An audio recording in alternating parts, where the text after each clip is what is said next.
दोस्तों, मैं भावना आपके अपने YouTube channel log in class पर आपका स्वागत है। दोस्तों, आज हम आपको हिंदी व्याकरण में कारक पढ़ाएंगे। तो चलिए पढ़ते हैं कारक। देखो, कारक किसे कहते हैं? कारक का अर्थ है क्रिया का निष्पादक, यानी कि कारक जो है वो क्रिया को संपन्न कराता है। आगे देखते हैं, जब किसी संज्ञा या सर्वनाम पद का संबंध वाक्य में प्रयुक्त अन्य पदों व क्रिया के साथ जाना जाता है तो उसे कारक कहते हैं। यानी जो कारक है वो संज्ञा या सर्वनाम का संबंध वाक्य में अन्य पदों से बनाता है। एक वाक्य लेते हैं, राम पलंग गिर गया।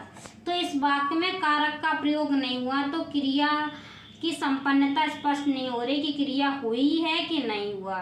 अगर दूसरा वाक्य, राम पलंग से गिर गया, इस वाक्य में कारक का प्रयोग हुआ है ना, तो कारक का काम है क्रिया को संपन्न कराना। अगला है, मीरा किताब अध्ययन किया। ये वाक्य भी गलत, यानी कि कारक प्रयोग नहीं होगा तो पता ही नहीं लगेगा कि क्रिया संपन्न हुई कि नहीं हुई।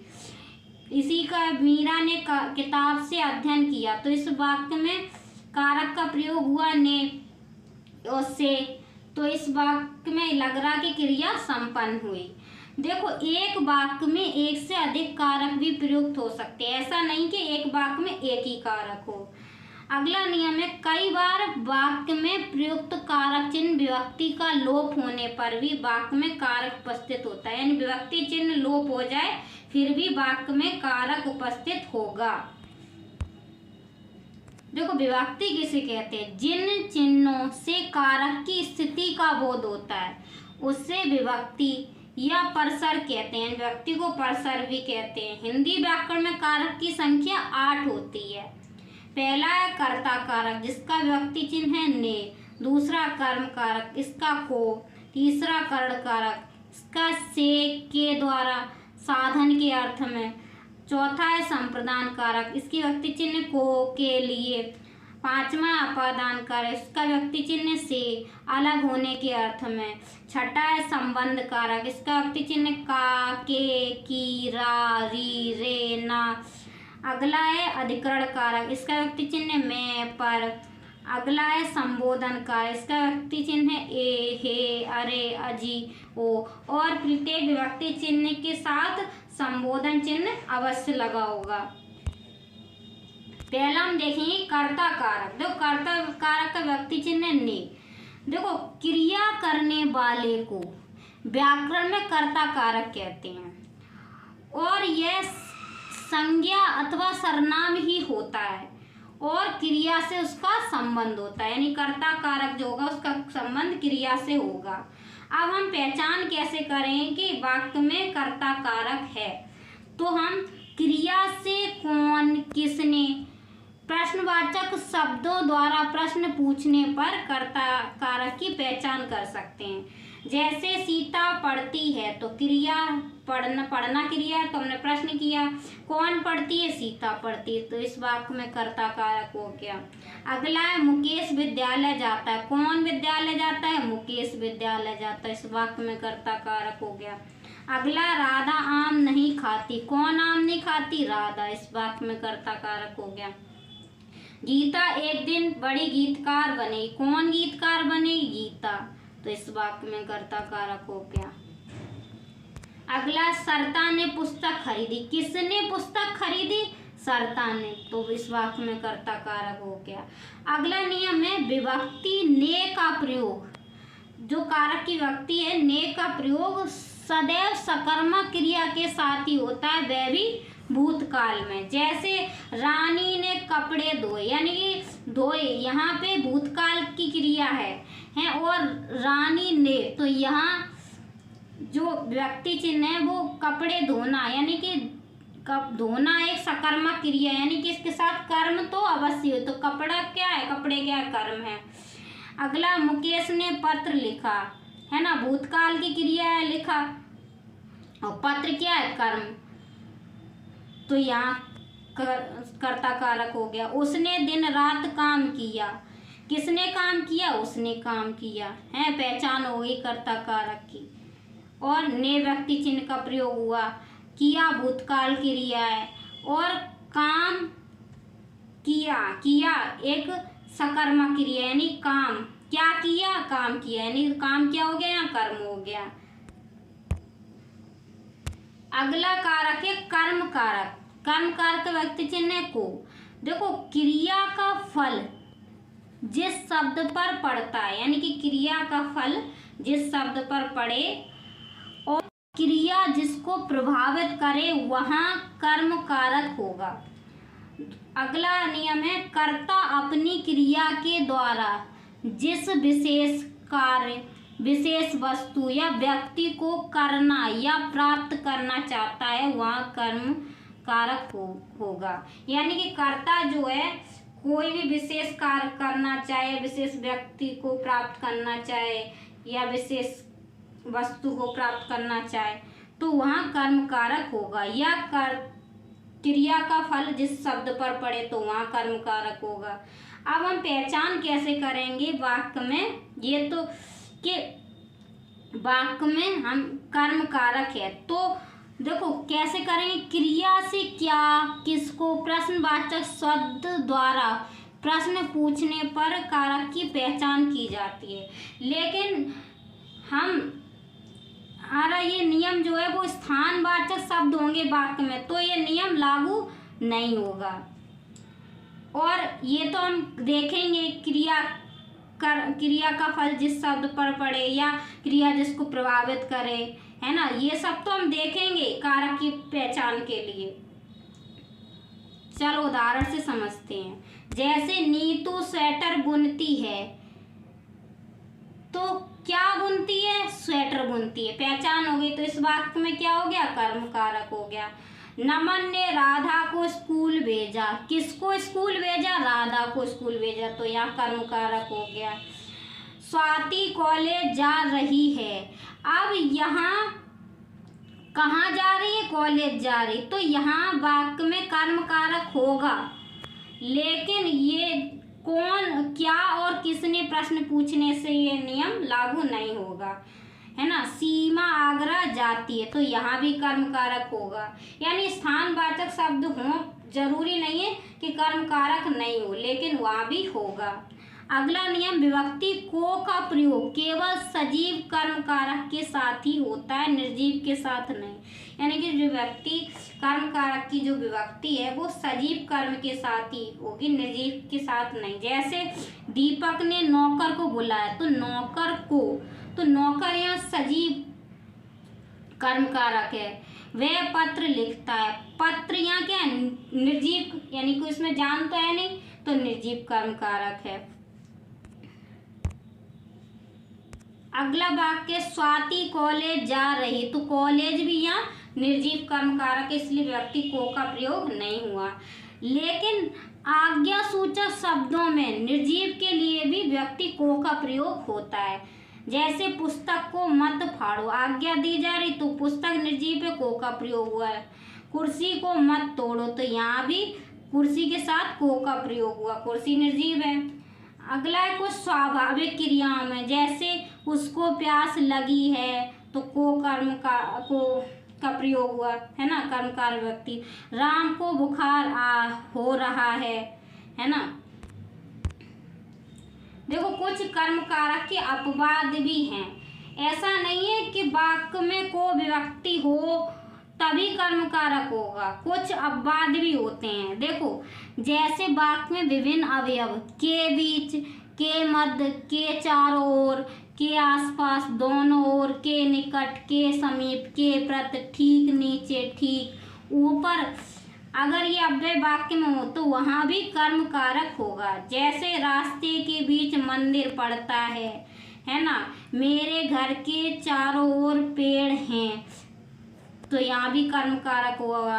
मोहन सोहन के निकट बैठा है तो यहाँ भी कर्म कारक होगा। भक्त की ईश्वर के प्रति अटूट श्रद्धा है तो यहाँ भी कर्म कारक होगा।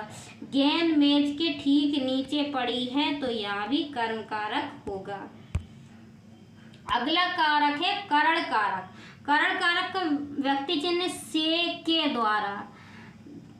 देखो वाक्य में कर्ता जिस साधन या माध्यम से क्रिया करता है अथवा क्रिया के साधन को करण कारक कहते हैं। यानी कि वाक्य में कर्ता जो है किसी साधन या माध्यम से क्रिया करेगा तो वहाँ करण कारक होगा। जैसे मैं कलम से लिखता हूँ, तो कलम लिखने का साधन कलम बनी, तो यहाँ से व्यक्ति चिन्ह का प्रयोग हो गया, तो यहाँ करण कारक हो गया। राधिका साइकिल से स्कूल जाती है, यानी कि स्कूल जाने का माध्यम क्या है, साधन क्या है, साइकिल, तो यहाँ करण कारक हो गया। अगला वाक्य, मैंने दूरबीन के द्वारा पहाड़ों को देखा, यानी देखने के लिए उसे दूरबीन की सहायता लेनी पड़ी, तो दूरबीन के द्वारा, यहाँ दूरबीन के द्वारा यहाँ क्या हो गया, करण कारक हो गया इस वाक्य में। सीता मशीन के द्वारा जल्दी काम कर लेती, जल्दी काम करने के लिए साधन कौन बना, मशीन, तो यहाँ करण कारक। मेहनत से अच्छे परिणाम सामने आते हैं, यानी कि अच्छे परिणाम सामने आने के लिए मेहनत साधन बनी उसकी, तो यहाँ करण कारक हो गया वाक्य में। अगला वाक्य, मीरा प्रभु से विनती करती है, यानी विनती करने का साधन जो माध्यम है वो प्रभु बने, तो यहाँ करण कारक हो गया इस वाक्य में। और अगला देखो, वाक्य में विभिन्न अवयव जैसे के साथ, के बिना होने पर भी करण कारक हो, यानी वाक्य में के साथ और के बिना भी अव्यय हो तो वहाँ भी करण कारक होगा। जैसे माता के साथ पुत्र आया, तो इस वाक्य में भी करण कारक। राम के साथ लक्ष्मण और जानकी बन जाते, तो यहाँ भी करण कारक है। जल के बिना कमल जीवित नहीं रहता, यहाँ भी करण कारक होगा। राम के बिना हनुमान भी नहीं होते, तो यहाँ भी करण कारक होगा। अगला नियम है, वाक्य में अंग या शरीर विकार समस्या का वर्णन हो, वहाँ करण कारक हो, यानी वाक्य में कोई अपाहिज हो या अंग भंग हो किसी का, यानी कोई भी शरीर विकार हो तो वहाँ करण कारक होगा। जैसे मोहन कानों से बहरा है, तो यहाँ करण कारक होगा। नीलम पैर से अपाहिज है, तो इस वाक्य में भी करण कारक होगा। राधा एक आंख से देख नहीं सकती, तो यहाँ भी करण कारक होगा। अगला कारक है हमारा संप्रदान कारक। देखो संप्रदान कारक का व्यक्ति चिन्ह के लिए को, संप्रदान का शाब्दिक अर्थ है देना। देखो वाक्य में जिससे क्रिया के उद्देश्य या प्रयोजन का बोध हो, जिसके लिए कोई क्रिया संपन्न की जाए या जिसे कुछ दिया जाए, वहाँ संप्रदान कारक होगा। यानी कि क्रिया के उद्देश्य या प्रयोजन का बोध हो, दूसरी बात जिसके लिए कोई क्रिया संपन्न की जाए, और तीसरी बात जिसे कुछ दिया जाए, वहाँ संप्रदान कारक होगा।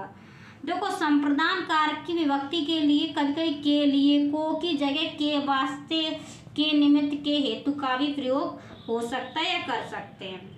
आज संप्रदान कारक के उदाहरण देखते हैं। जैसे सैनिकों ने देश के लिए बलिदान दिया, तो किसके लिए बलिदान दिया, देश के लिए दिया, तो यहाँ संप्रदान कारक हो गया।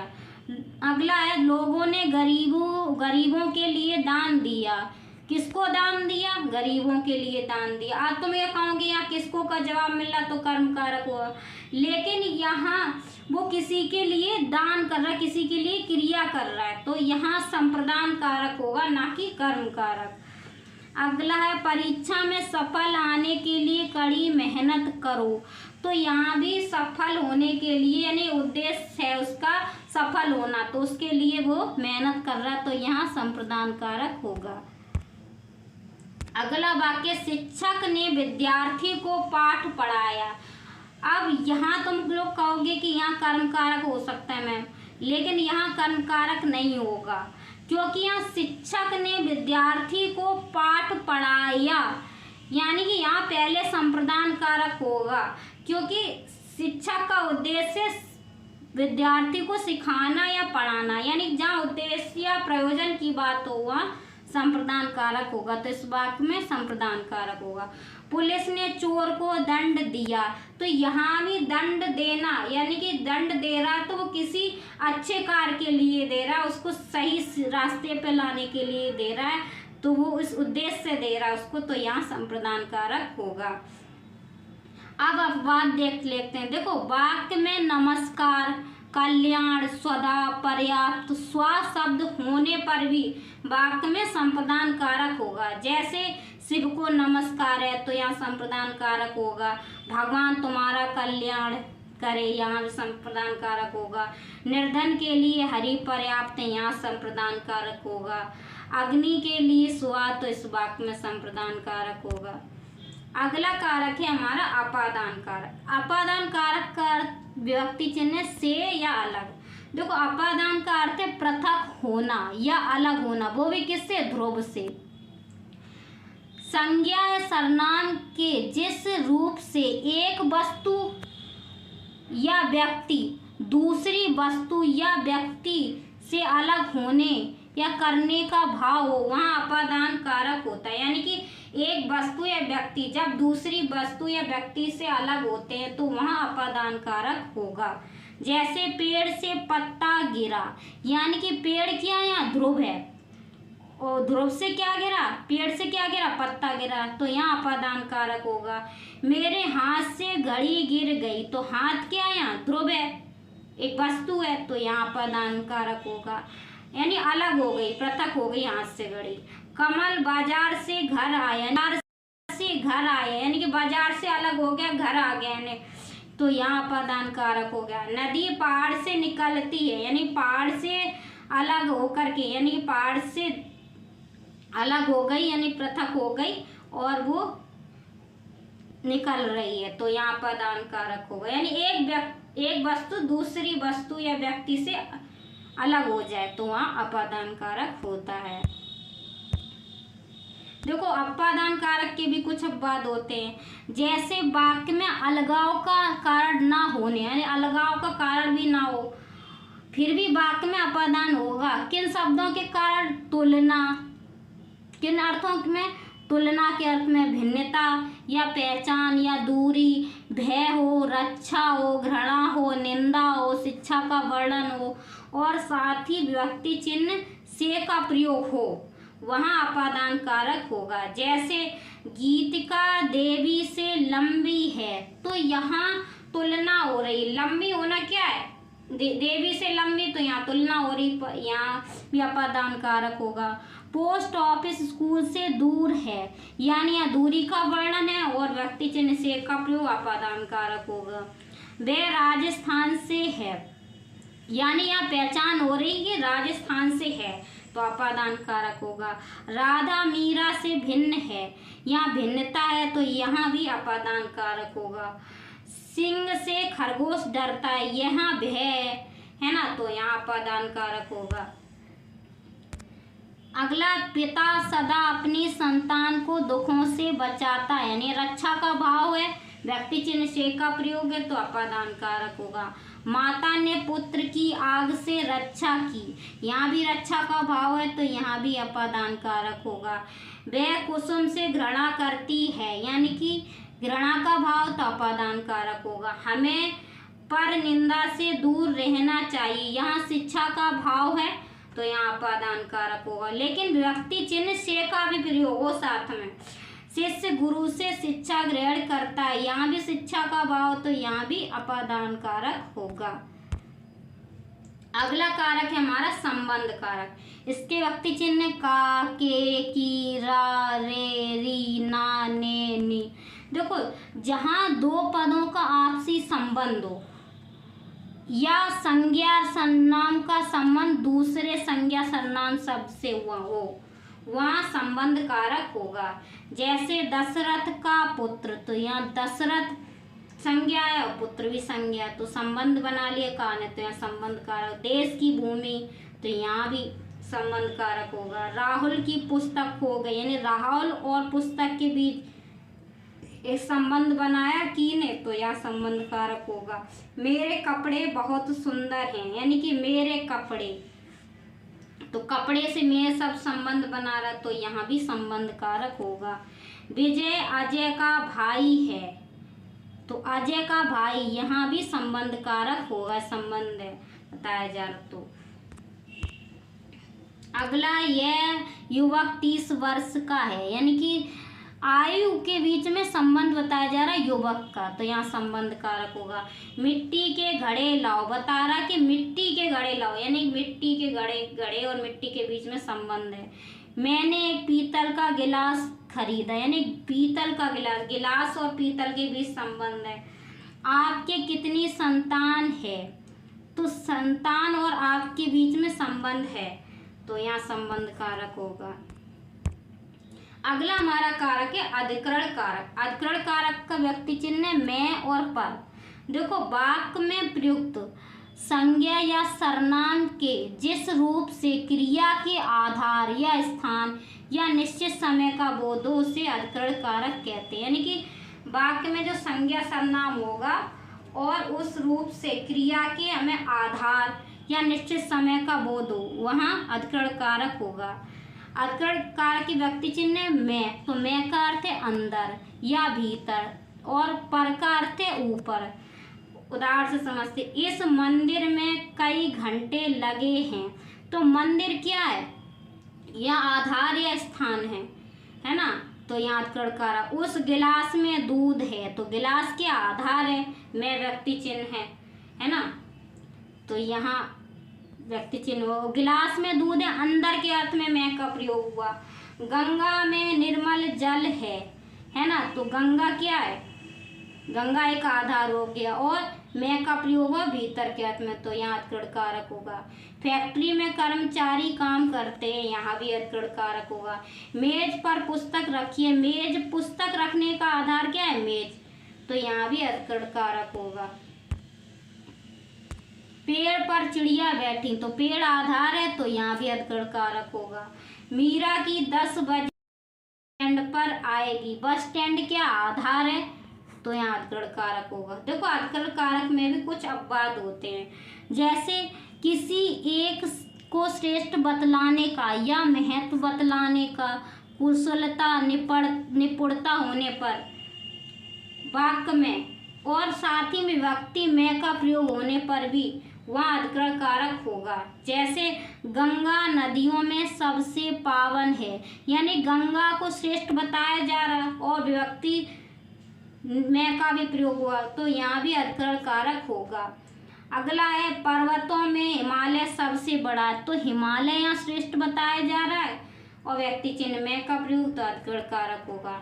अगला, इस रास्ते को कदम कदम पर खतरा है, तो यहाँ शिक्षा दी जा रही है, यानी कि रास्ते का महत्व बताया जा रहा है कि यहाँ मतलब खतरा है, तो यहाँ भी अधिकरण कारक। वह शास्त्र पढ़ने में कुशल है, यानी कि कुशलता की बात हो रही है, तो यहाँ भी अधिकरण कारक होगा।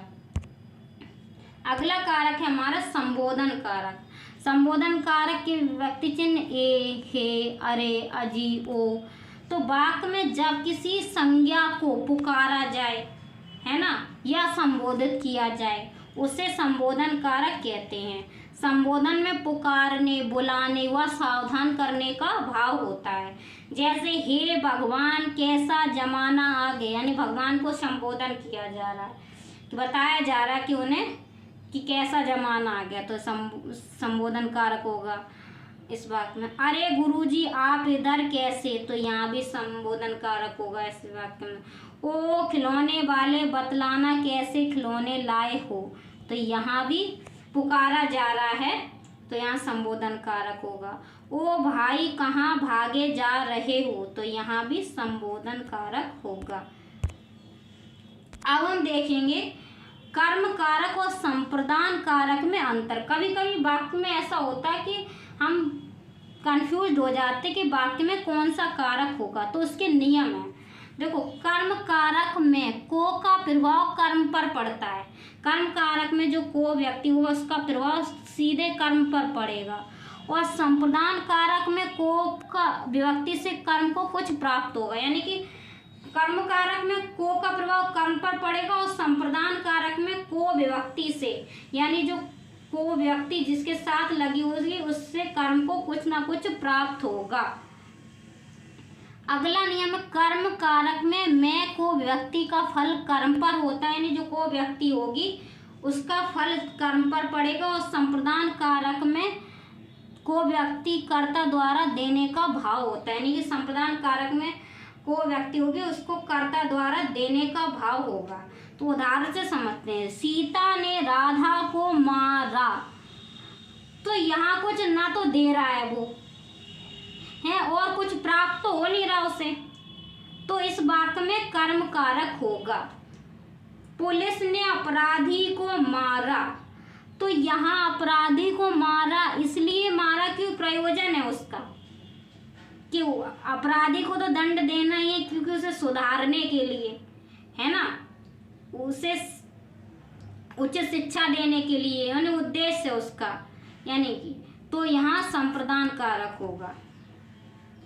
दोनों ही लोग मार रहे हैं, पर अंतर ये है कि सीता ने राधा को मारा तो उसका कोई प्रयोजन या सही उद्देश्य नहीं है, लेकिन पुलिस ने अपराधी को मारा तो उसके पीछे सही उद्देश्य सही प्रयोजन है ना, तो इसलिए वो मार रहा है। तो यहाँ पुलिस ने अपराधी को मारा तो यहाँ संप्रदान कारक होगा। अब अगला देखते हैं। शिक्षक ने छात्र को पढ़ाया, तो यहाँ शिक्षा देना उद्देश्य प्रयोजन का, एक शिक्षक का उद्देश्य कि छात्र को पढ़ाना है ना, कि वो शिक्षित हो जाए, तो यहाँ संप्रदान कारक होगा। लेकिन राधा ने मोहन को पढ़ाया, तो यहाँ भी राधा का उद्देश्य है कि मोहन पढ़ जाए है ना, तो यहाँ संप्रदान कारक होगा। नीतू ने पिंकी को रुलाया, यहाँ कर्म कारक होगा क्योंकि यहाँ रुलाना, किसी को रुलाना कोई उद्देश्य या प्रयोजन की बात नहीं है, तो यहाँ कर्म कारक होगा। अगला है रजत ने सुरेश को वस्त्र दिए, यानी कि सुरेश को वस्त्र दे रहा है, कुछ दे रहा है, तो यहाँ संप्रदान कारक होगा। रजत ने धोबी को वस्त्र दिए, यहाँ भी संप्रदान कारक होगा क्योंकि वो धुलने के उद्देश्य से वस्त्र दे रहा है, तो यहाँ भी संप्रदान कारक होगा। अगला है कर्ण कारक और अपादान कारक में हम अंतर देखेंगे। तो पहला नियम है कर्ण कारक में से क्रिया का साधन है और जबकि अपादान में से अलग होने का भाव, यानी कि हम दोनों वाक्यों में ये देखेंगे से क्रिया का साधन है कि से का प्रयोग अलग होने के अर्थ में हुआ। कर्ण कारक से क्रिया का फल प्राप्त होता है, यानी जो कर्ण कारक होगा उससे हमें क्रिया का फल प्राप्त होगा, और अपादान कारक से तुलना या दूरी या ढलने या सीखने का भाव होगा। उदाहरण से समझते। राधा बाजार से आम लाती है, यानी कि आम लाने का साधन जो है वो बाजार है, तो यहाँ कर्ण कारक होगा है ना। राधा बाजार से घर जा रही, यानी कि बाजार से दूर हो रही है ना, तो यहाँ अपादान कारक हो। दोनों जगह व्यक्ति से का प्रयोग होगा पर अलग अलग अर्थ में, तो ऐसे हम पहचानेंगे कि कर्ण कारक होगा या अपादान कारक होगा। अगला हम देखते हैं सीता अपनी मेहनत से सफल हुई, यानी सफल होने का साधन क्या है, मेहनत, तो यहाँ कर्ण कारक होगा। सीता अपने मोहन से दूर हुई, यानी कि मोहन से दूर हो गई, अलग हो गई, पृथक हो गई, तो यहाँ अपादान कारक होगा। दोनों जगह व्यक्ति से का प्रयोग होगा, पर हमें ये देखना पड़े कहाँ साधन है कहाँ पृथकता है ना। दोस्तों अगर आपको ये वीडियो पसंद आई तो चैनल को लाइक शेयर एंड सब्सक्राइब कीजिए और थैंक यू।